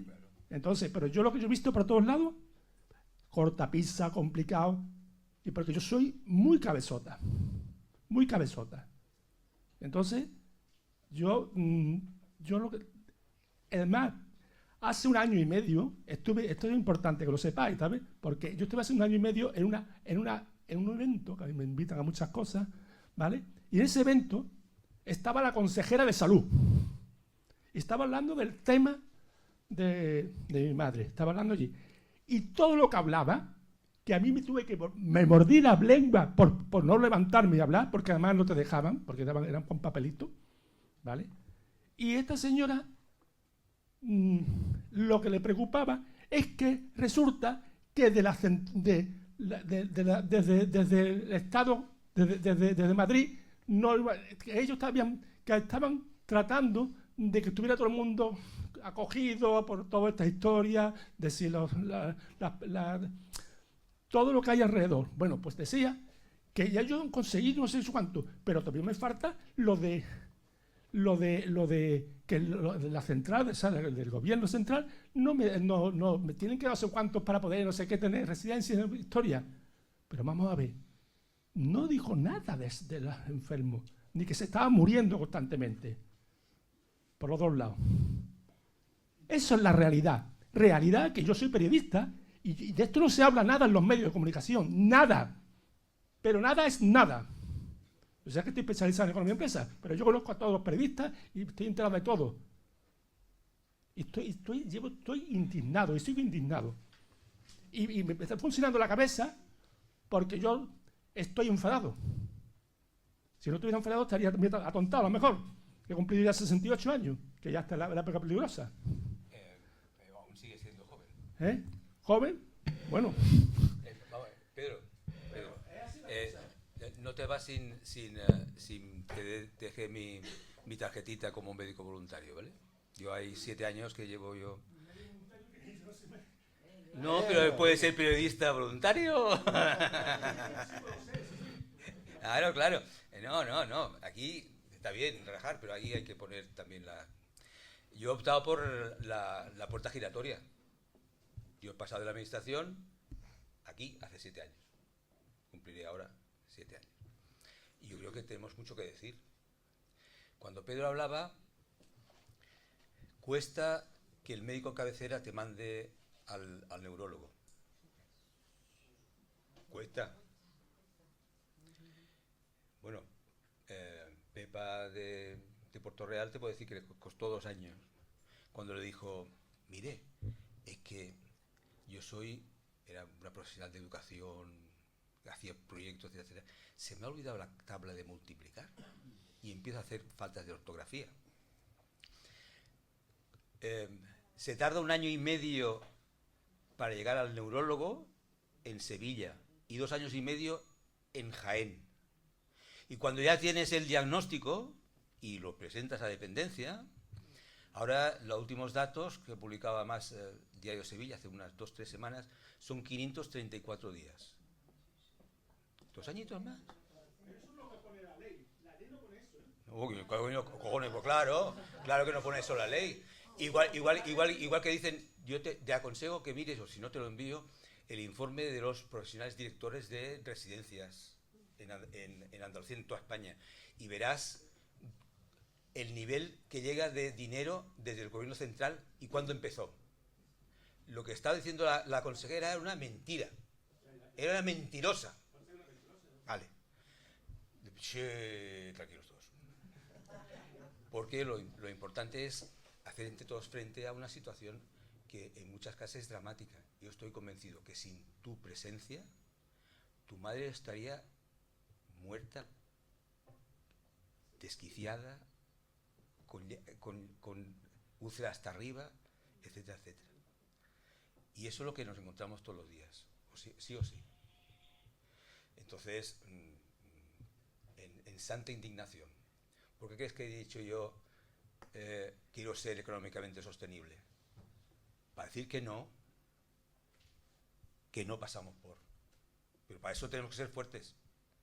Si no, a mama. Ya. Uy. Sí, bueno, antes que nada agradecerle la brillante conferencia tan amena que ha expresado. Y al hilo de lo que ha dicho el señor Pedro, yo creo que cualquier persona que haya vivido un poquito en este país sabe que la burocracia que tenemos, la baja productividad que tiene la burocracia en nuestro país, con respecto, por ejemplo, al norte de Europa, donde algunas hemos podido vivir y sabemos la agilidad con la que se generan los documentos, es realmente lamentable, ¿no? Es tema para otra conferencia, no voy a abundar en el tema, pero yo creo que nos tendríamos que movilizar de la ciudadanía para que la productividad no solamente funcione en una fábrica, sino que la burocracia, que cualquiera que vamos a una institución aún es realmente vergonzoso, lamentable la cantidad de gente que está paseando, charlando con el móvil y que tarde un documento, como yo llevo esperando documentos 2 y 3 años, ¿no? Volviendo al tema de ella concreto, le quería hacer una consulta, una pregunta. Mi madre tuvo un ictus, ya tiene síntomas de Alzheimer. Tocaba el piano, bueno, no lo sé, pero bueno, tiene ya memoria, ha ido el neurólogo hace unos días, la atendió el doctor Rojas Marco y tiene ya, en fin, algunos síntomas que por lo visto son compatibles con un proceso degenerativo. La pregunta que le quería hacer, ella tocaba el piano de jovencita. Y el órgano en la iglesia, ha tocado toda la vida, ha estado muchos años sin tocar el piano. Yo le regalé hace unos años un piano para que practicara, pero claro, cuando se puso a tocarlo, recordaba solamente o sea, le puse una partitura que había tocado muchísimas veces, que era la Paralisa de Beethoven, y decía que que la partitura era equivocada. Que no era esa la partitura, que ella la tenía y decía que no, yo la había descargado de internet, que nada. De ahí total, que al final no fue capaz de interpretar la partitura de Beethoven, que la había tocado 30, 40, 50 veces o más en su vida.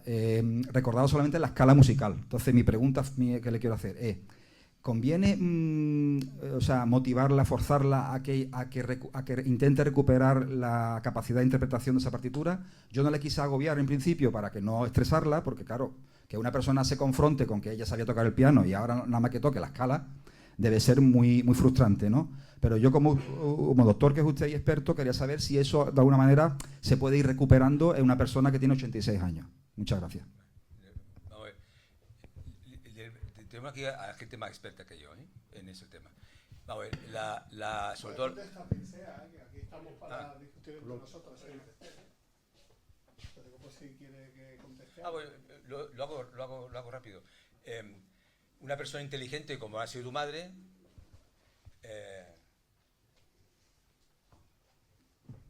esto no es. Se maneja, se esquiva, porque tiene recursos. Una de las cosas que hace nuestra gente de las AFAS, los psicólogos clínicos, etcétera, es no hacer una tabulación, es hacer una personalización de la estimulación. A ti no te puede poner una tarea que sobrepase tus capacidades, pues entonces te va a frustrar. Y tampoco una menor, pues entonces no vas a estimular la parte cerebral, ¿no? Entonces, la idea es ajustarte a tú. O sea, lo que hacen las psicólogos es ver qué capacidades mantienes Y esas son las que trabajas. Las que no, están perdidas. Vamos, las que no. Entonces, sí te aconsejaría ir a un centro para que te hagan una evaluación en condiciones. Y no solo el mini mental. Ya está. Rápido. Yo quería añadir algo al hilo de lo que ha comentado el compañero. Enhorabuena por la presentación, me ha gustado mucho. Yo quería añadir que hay una característica común en la mayoría bueno, yo diría que prácticamente el 100% de los pacientes con Alzheimer. Y es que el deterioro cognitivo produce también ceguera cognitiva. Es decir, que hay pacientes en los que yo precisamente he mandado más de uno al neurólogo cuando me encontraba esa característica. Un ojo sin ninguna alteración, yo le veía perfectamente su retina, comprobaba con pequeños estimulitos de lejos pequeños que la persona veía el 100%, pero no sabía lo que veía. ¿Me explico? Entonces, esto se llama ceguera cognitiva. Y yo tuve la suerte de poderlo estimular y ejercitar y ver y estudiar con mi suegro. Lo tuvimos en mi casa 7 años, un Alzheimer terminal. Prácticamente al final se convirtió en un Alzheimer paralizante, hombre tendido en la cama, y duró 3 años más, así. Y yo al principio no entendía cómo con ese ojo perfecto que tenía y que con las pequeñas averiguaciones que yo le ponía, objetos muy lejanos, subtendiendo una amplitud visual de ángulo equivalente a la visión de un piloto, por ejemplo, es decir, una visión por encima del 100%, no veía. Es decir, no sabía lo que veía.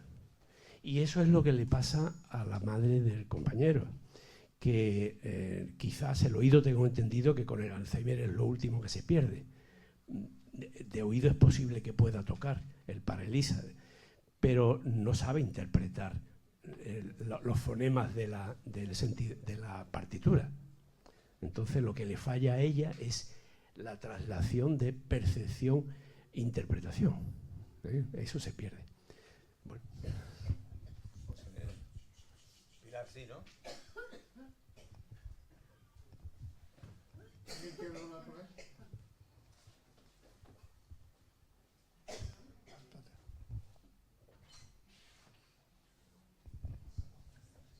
Yo como traumatólogo y como ortopedista he leído y he revisado a pacientes con Alzheimer, y lo que más he llegado a comprender, a ver si tiene explicación o no, cómo los antiinflamatorios pueden mejorar el estado de los pacientes con demencia.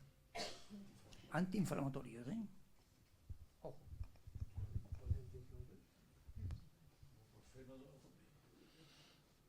Si lo dice el doctor Ojeda. No, es posible. Hay cositas que se me escapan, igual que el tema de los medicamentos. Bien. La última fila es la más, ¿no? Hola, buenas tardes. Soy Carmen del Valle, pertenezco al Foro de Análisis y ha sido un placer escuchar la charla. Muchas gracias.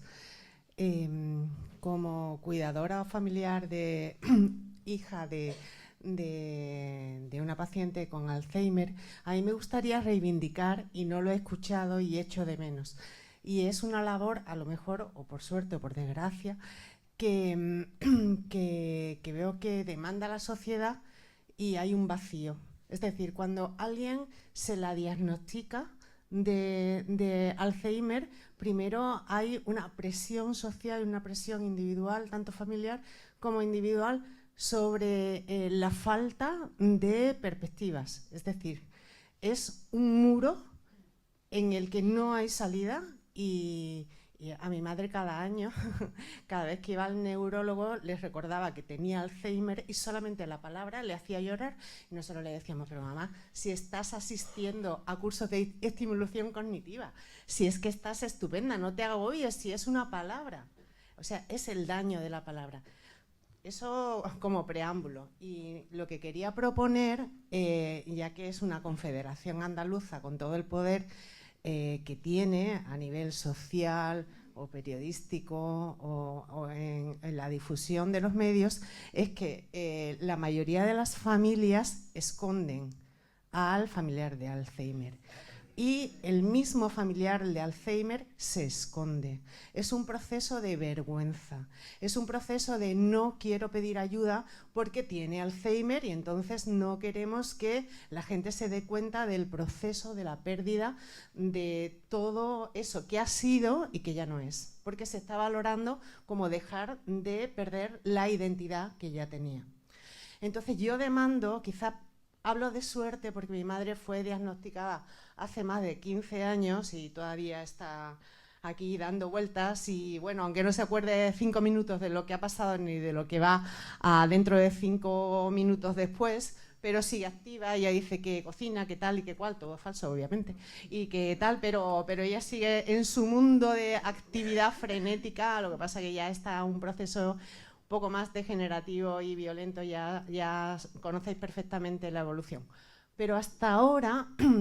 Y gracias, entonces mi labor es individual, porque yo cada vez que escucho que alguien tiene Alzheimer, le digo, por favor, ponedle los recursos, es decir, la estimulación cognitiva funciona, porque y es tan básico que le deis difusión a eso.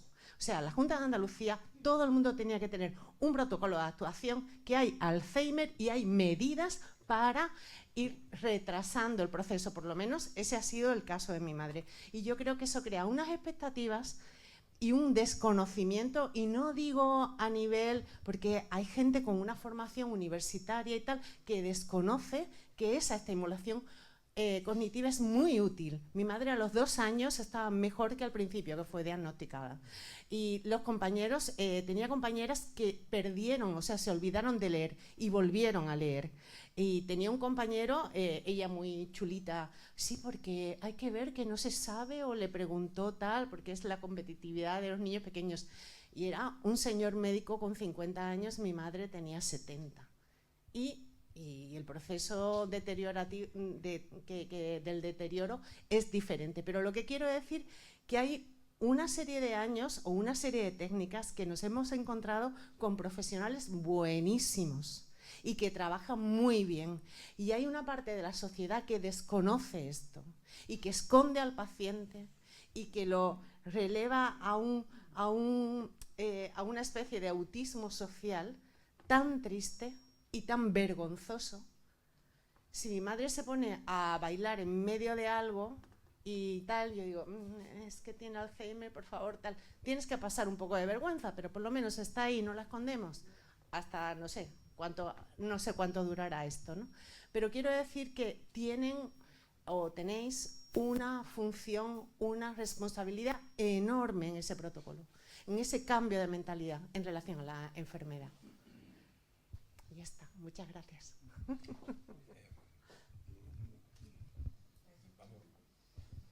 No tengo que añadir nada, que, insisto, la estimulación cognitiva estamos a tope porque funciona. Y por eso hemos hecho el tema del certificado de calidad, porque es básicamente estimulación cognitiva, porque además con la calidad puedes decirle, no te vayas a... y esta gente está funcionando bien. Ya, callo, venga. Aquí hay más. Hola, buenas noches. Una pregunta muy concretita. En lo de la prevención o el intentar retrasar ese deterioro cognitivo, ¿el papel de la lectura puede ser igual de positivo que a lo mejor las actividades de pensamiento como sudoku, crucigrama, autodefinido, o no? ¿O es más importante lo que te haga pensar más? ¿O estudiar otro idioma o algo así? ¿Para qué va? No tengo ningún interés. Quería saber si con la lectura bastaba, básicamente. No. En mi chuleta dice, la lectura es una actividad muy completa. La lectura es una actividad muy completa. Estimula la atención, la concentración, la memoria y el lenguaje. La investigación en este ámbito ha demostrado los beneficios que tiene esta actividad en el mantenimiento de nuestra actividad neuronal. Y dice también, juegos, metas y objetivos. actividades como pueden ser los juegos de mesa, las cartas, los crucigramas, sudokus, hay quien le gusta, o afinidades de juegos que actualmente podemos encontrar en Internet, nos permiten trabajar capacidades como la organización, la planificación, la toma de decisiones y la iniciativa, por ejemplo. Y uno dice, vamos a hacer cosas nuevas, porque encontramos circuitos nuevos. Mantenemos una rutina también, porque es importante para el estrés, pero cosas nuevas y hacer cosas que no hemos hecho nos permiten, en vez de cepillarnos con la derecha, vamos a cepillarnos con la izquierda. En vez de lavarnos con la derecha, vamos a lavarnos con la izquierda. Intenta escribir con la izquierda. Cambiemos de rutinas. Todo eso nos va a ayudar. Y la alimentación, etcétera. Pero, de verdad, la lectura y la escritura nos ayudan en todos los sentidos. Leer al revés. ¿Que no? Claro. Sí, mira. Eso ya, y si no me sale... Es súper difícil. Hola, una... María. Sí, mi pregunta. A ver, ¿qué opinión te merecen las pruebas que hay para detectar el Alzheimer precozmente? Por ejemplo, yo me hago un análisis y me dicen, pues sí, tienes este gen o posibilidades o lo que sea. ¿Eso merece la pena hacerlo? Porque a mí me da mucho miedo de pensar que me digan, vale, sí, lo tienes, ¿y ahora qué hago? O ya lo hago directamente sin que me lo digan, si es salud, vida saludable, todos estos consejos que has dado, sin tener la necesidad de saber si tengo el gen o no lo tengo. ¿Cómo lo ves tú? ¿Hay algo que realmente merezca la pena de hacerse estas pruebas y que te lo aseguren que sí? ¿Lo aseguran realmente? Te aconsejo lo que es y que no es Alzheimer. A ver, hay un gen APOE, no sé qué, que es un marcador, que es un 1% de la población, pero ahí se puede descartar, pero ¿para qué va a buscarlo? A ver, lo primero que hay que hacer es una buena historia familiar, una historia clínica, y después un buen estudio cognitivo que no sea plátano, no sé qué, manzana, no sé qué, y el mental, o sea, un poquito más, el reloj, no sé cuánto, porque si eres analfabeto, pues tienes problemas, pero si no lo eres, lo superas y ya no lo tienes, no. Hay estudios, bueno, lo que hace nuestro amigo José Luis Cantero, que investiga el tema de la detección precoz del Alzheimer a través de la saliva, porque la combustión que tenemos aquí, con el trillón de sinapsis y tal, luego se tiene que vaciar. Por cierto, importante dormir bien. Cuando duermes, vacías. Coño, vacío hasta esto. Ya se me ha ido la cabeza. El dormir. Entonces, lo que hace el amigo es hacer un buen estudio, etcétera, etcétera, y también empieza con el tema de la sangre, el tema de la saliva, para ver si eso que sea el detritus puede llegar a identificar en la saliva. ¿Por qué la saliva? Porque es barato y sea fácil. Porque cuando hay una medicación que realmente sirva, pues lo podemos detectar, a ser posible, cuanto antes mejor. Después tendría que ser el PET de azúcar y otro PET de más resolución, un estudio de positrones y tal, el TAC famoso. Y ahí es donde ves, ¡pum!, la imagen, ¿vale? Pero verás tú, lo primero es tranquilidad, primero es descartar cositas que pueden ser, yo qué sé, un hipertiroidismo, yo qué sé, otra cosa. Y luego, bueno, pues hacer pruebas. Y si tienes alguna duda, un profesional para que... Y si el profesional te dice, no tienes Alzheimer, pero dice, puedes hacer ese tipo de actividades, te pueden ayudar de forma preventiva a retrasar el deterioro cognitivo, que con eso ya sirve. Pero una cosa importante, no nos comamos el coco, ¿vale? Que muchos olvidos son porque no hay atención, hay falta de atención. Que nos hemos dejado las llaves o vamos a buscar el coche en uno de esos sótanos que hay tanto, y donde está el puto coche. Ya está, pero ya está, ya Vale. Pero lo jodido es cuando dices, ¿para qué sirve esto, para qué entonces sí que te Lo hemos puede vivido. problema. Y luego otra pregunta. Has estado comentando lo de que no haya medicación. Eso no se ha hablado aquí de medicación y de hecho es mejor, ¿no? Tal como que no se viva con medicación. El proceso del Alzheimer, ¿no? Bueno, Pero es lo primero que mandan cuando hay un deterioro cognitivo, sí. ya te ponen el parchecito. Lo primero. Entonces, sin hacer ninguna otra terapia de nada. Eso el neurólogo. ¿No? Claro, en una de las pantallazos hablaba de la importancia de prescribir terapia no farmacológica. Al menos durante 2 años, los anticolinérgicos son importantes porque te retrasan el deterioro. Lo que no hay un tratamiento definitivo, pero sí hay tratamientos que pueden ser de alguna manera paliativos, sintomáticos. Y lo que comentaba la compañera, Pedro, ¿no te llevas mi...? Ah, bueno, vale. No, que tengo que darte la tarjeta. La estimulación cognitiva es fundamental, es absolutamente fundamental, incluso con el diagnóstico, es fundamental. Mati, nuestra compañera de RUTE, se diagnosticó de Alzheimer junto a otra persona de RUTE. Ella ahora está en un coro, en RUTE.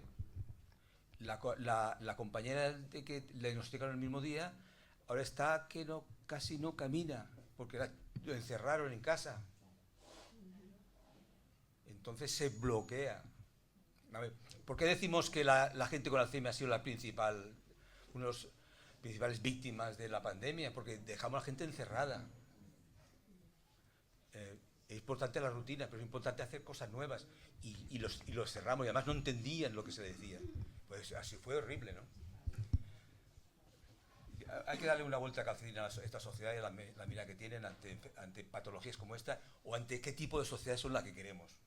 Menos rotondas y más estimulación cognitiva. ¿Por qué? Porque nos jugamos la vida. Porque al final todos vamos a ser o cuidados o cuidadores. El 85% vamos a ser cuidadores y el 80% cuidados, o al revés, ¿no? Ya no me acuerdo. Pero no son datos baladís. Es que vamos a estar todos metidos en esta historia. ¿Dónde están las prioridades? Incluso económicas. ¿Por qué no tenemos sitios donde podamos pasear con nuestra gente con Alzheimer de forma segura? Como el proyecto de Innájar. En todos los ayuntamientos. Es que un ayuntamiento que tiene 50.000 personas pringadas con un tema como este, es para que haga una política realmente decidida en relación a esto. Y vencer los prejuicios. Son prejuicios. Tú llegas con tu persona con Alzheimer al lado, se llega a la calle y dice, ¿qué?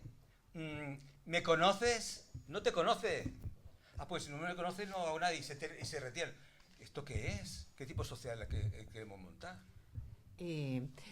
¿Han pensado hacer algún tipo de proyecto, de publicidad para reclamar esa, me imagino que sí, ¿no? Ese dar visión, esa estimulación cognitiva, quitar el estigma del Alzheimer, porque las personas que tienen Alzheimer se dan cuenta que no se acuerdan, que no la conocen, pero es que, como dice mi hermana, es que es una actriz, mi madre, tan fantástica, es que disimula tan bien delante de todo el mundo y cuando se va te dice, ¿quién era? Digo, por Dios, que le has preguntado por la familia, por todo y por tal, y entonces, pero vamos, un artista, yo...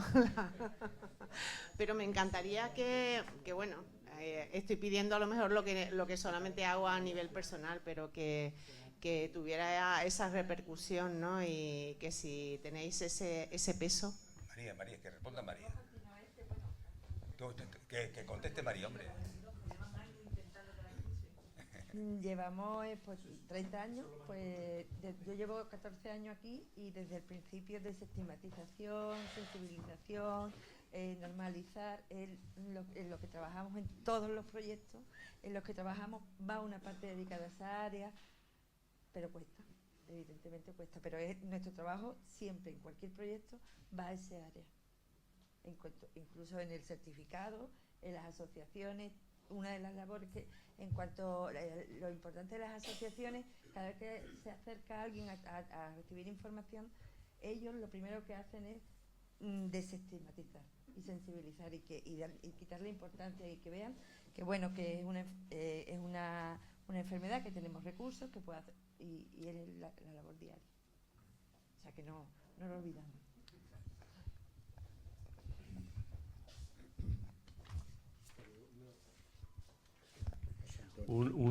Tú has repetido, ¿no? Pequeño repito. Una pequeña puntualización. Yo quisiera incidir en la importancia que tiene la estimulación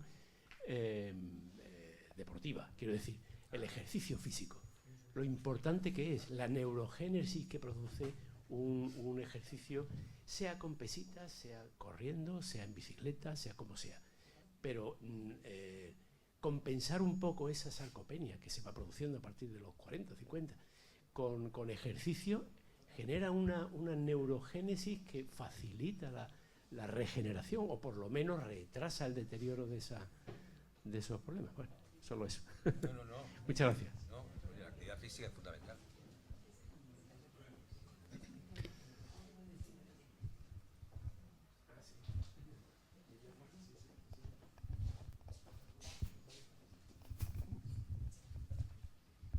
Muchas gracias por la conferencia, Antonio. Se sabe que hay neuronas también en lo que es el intestino delgado, no sé si grueso, pero en el intestino delgado hay cerca de 600 millones de neuronas, es lo que he leído yo, vamos, del tema este. Y que hay una relación importante de la microbiota según qué bacterias haya, porque dicen que los enfermos de Alzheimer tienen un tipo de bacterias distinto a lo mejor al de las personas que no desarrollan la enfermedad. Entonces, ¿podrías decirnos algo al respecto? Sí, que te conteste el doctor.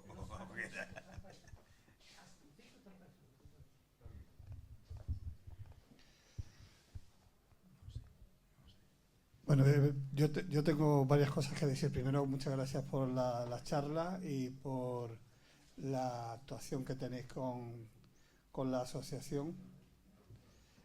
Nosotros que hacemos otro tipo de voluntariado, el Foro Análisis lo que hace es un voluntariado cultural, no tiene nada que ver en cuanto al objetivo, pero sabemos las dificultades que supone hacer un voluntariado. Al menos nosotros, sin dinero y con el tiempo libre de los que conformamos la asociación, pues somos conocedores de lo complicado que es hacer cualquier actividad. Nosotros llevamos 20 años, la pregunta es la siguiente, llevamos 20 años, 20 y tantos años haciendo este tipo de actividades, y hace ya bastantes años tratamos el tema del Alzheimer, que fue un poco tangencialmente. En el Colegio de Médicos, para los que no lo sepáis, organizamos normalmente las conferencias en el ámbito universitario, ya sea si es de económica, o si es física, lo llamamos a la Facultad de Física, en fin, intentamos llevar la conferencia allí donde el ámbito es el más adecuado. Sí es verdad que últimamente tenemos el comodín de filosofía y estamos encantados aquí, nos acogen muy bien, y hay conferenciantes que nos piden venir a la Facultad de Filosofía en vez de ir. Ahora tenemos una de física, que en vez de hacerla en la Facultad de Física quiere hacerla aquí, y una de historia contemporánea que quiere hacerla en filosofía, a pesar de que es catedrático de historia. Perdón, me estoy enrollando. Hace unos años invitamos a un doctor, un nefrólogo, se llama Fernando Anaya, era nefrólogo del Gregorio Marañón, y nos habló, lo llevamos al Colegio de Médicos, era una cuestión puramente de medicina, lo llevamos al Colegio de Médicos, y nos habló sobre la aféresis terapéutica.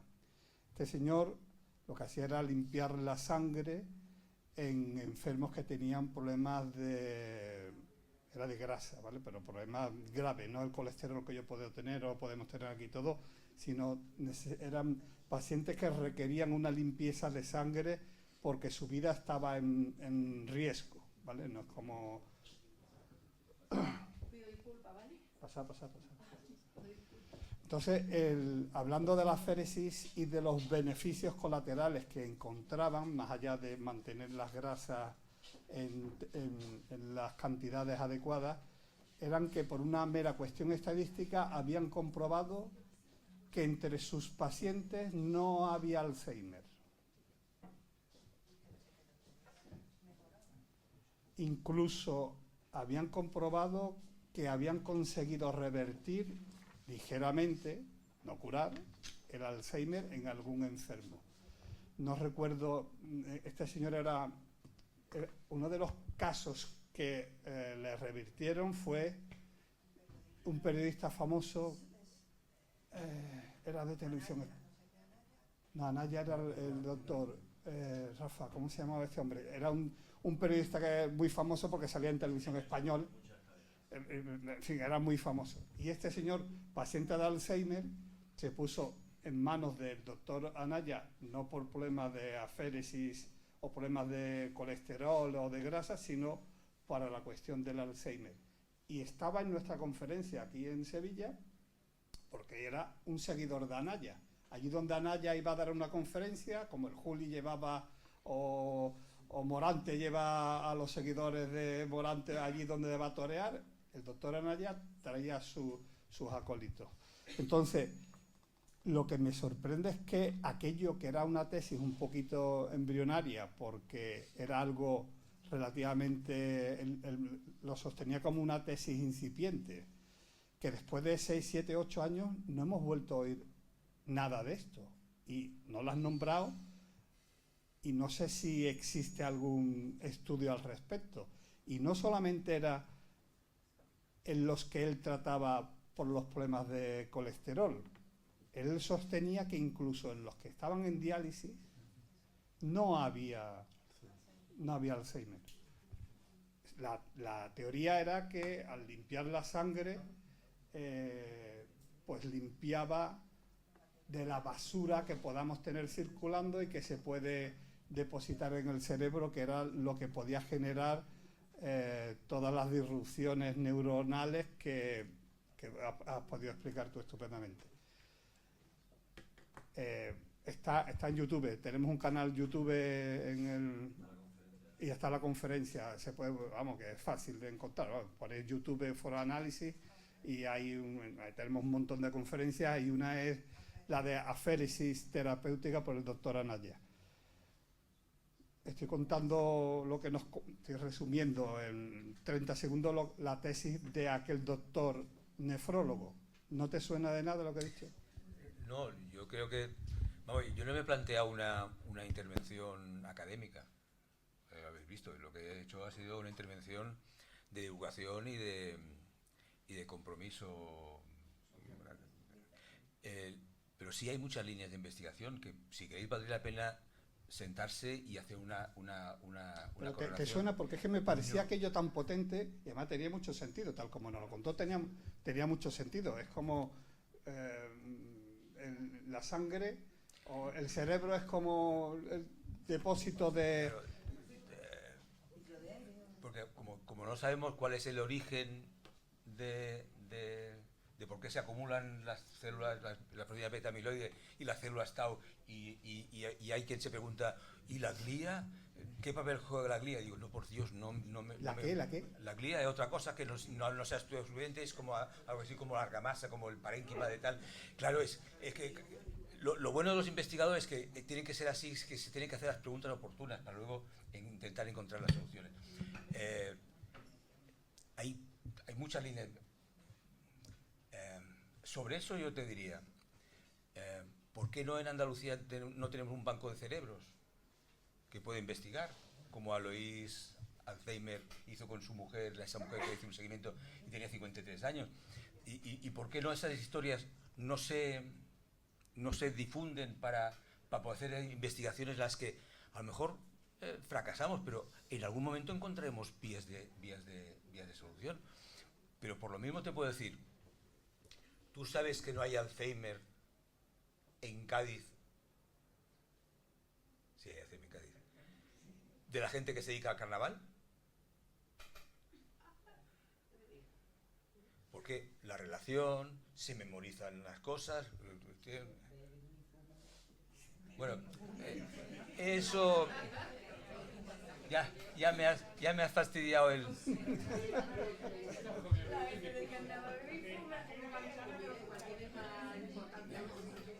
Sí. No. Claro. Perdona la intromisión, que acabo de llegar, por problemas que no tienen nada que ver, que lo siento, hay esa forma que he entrado. Pero no quita el interés que me ha hecho el estar aquí, y nada más que he entrado o he estado oyendo y ya me interesa todo lo que estáis diciendo. Y ese ejemplo que bien has puesto de Cádiz, yo soy de la línea de la Concesión, soy gaditana. ¿Qué ocurre con esto? Que la música, la relación humana, es una de las cosas que más necesitamos todos, y no hacerlo cuando ya llegamos a mayores, que ya creo que el cerebro se ha acostumbrado a vivir de esa manera. Y si le damos la oportunidad, yo digo siempre en mi atrevimiento y en forma jocosa, más música, más relación humana y menos paciencia. Total. Porque si había esa calidad de vida, después se nota, y la música es uno de los mejores elementos. Podemos tener carnaval, ópera, todo el estilo, pero música. Hemos hablado de la música aquí también. La verdad que no lo sé, pero yo creo que no sé cómo meterle mano, ¿eh? No, ya tú no tienes que meterle mano Es siquiera. como la probiótica, yo ya me he quedado desconcertado, no lo sé, pero... No, pero simplemente yo la creo que pregunta era si os sonaba, simplemente. A mí no, pero seguro que a otro compañero le suena. De acuerdo. ¿Alguna pregunta más? ¿Alguna pregunta? Bueno, pues... sí.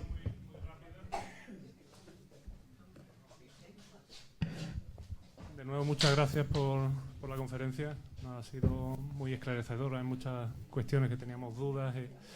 Y una de ellas, y por eso la pregunta es, bueno, en nuestro caso yo tengo a mi suegro que tiene deterioro cognitivo diagnosticado, aunque tiene todos los síntomas que estaban en el tríptico del Alzheimer, es decir, yo creo que efectivamente lo tiene. La cuestión es, ¿cómo podemos entrar en contacto con una asociación, una AFA, de la Confederación? Es a través de vuestra página web, ahí están listadas, entiendo, las diferentes AFAs y los teléfonos, las direcciones, etcétera, ¿no? Pues esa era la pregunta y muchas gracias. También.